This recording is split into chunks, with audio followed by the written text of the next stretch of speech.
The attorneys at James G. Dibbini and Associates have over 20 years of experience representing clients in landlord-tenant matters and helping them achieve their legal goals. Our attorneys will explain the entire process, including what to expect throughout the prosecution of your case, work with you to develop an effective legal strategy, and zealously represent your interests until the matter is resolved. In order to help you prepare for the prosecution and trial of your matter, we have compiled a list of items that you should collect and have ready for the prosecution of your case. The deed. An original or certified copy of the deed to the building at issue. This will show that you are the actual owner of the building, an element required in order to sue a tenant in landlord-tenant matter. You should have received the original deed after your closing on the property, but if you did not or have lost it, you can obtain a certified copy from the county clerk's office. Number 2, the lease agreement. This is the lease agreement between you and the legal tenant. The lease agreement is very important because it contains terms and conditions that both parties agree to when entering into a contract. It is very difficult to prove a breach of contract issue without a lease agreement, so make sure all executed originals are available at trial. If the originals are not available, copies should be provided. Number 3, notices and other legal documents. You should give your attorney all copies of notices you have served and any other legal materials related to the lawsuit. This could include any rent demands served on the tenant, notices to cure or vacate, and notices of petition and petitions. If you are unsure whether something is relevant to the case, be sure to ask your attorney. Number 4, record books.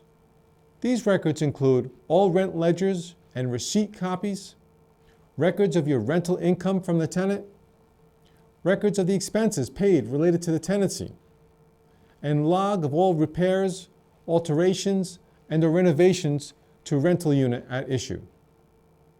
This is important evidence for most landlord-tenant matters, including actions to evict a tenant for non-payment or breach of contract. Number 5, agency registrations.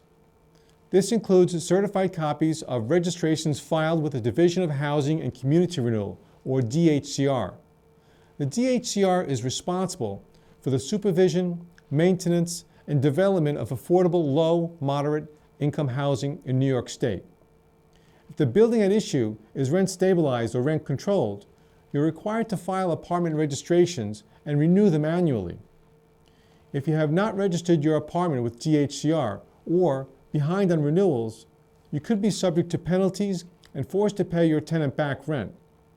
Before commencing any legal action, it is crucial to be in compliance with DHCR. Number 6, company documents. All company documents associated with the building at issue, including certificate of incorporation for your corporation, or articles of organization for your limited liability company, an operating agreement detailing who the officers or managing members of the entity are. Number 7, photographs and videos. Take pictures of any conditions you are claiming or anything else that would be helpful to proving your claims. Also, make sure to preserve any closed-circuit TV video footage or text messages that will be helpful to your claims and give copies to your attorney. Number 8, witnesses. You should create a list of any witnesses that can testify to any relevant facts in your case.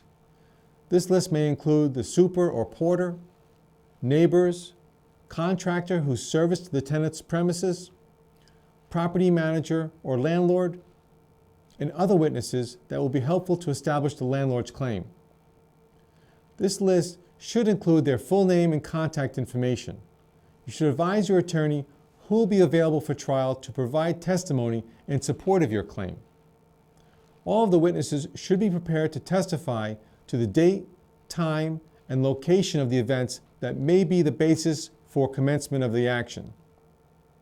Number 9, correspondence. All correspondence between you and the tenant. This includes voice messages, text messages, letters, emails, and any conversations through social media or other online platforms.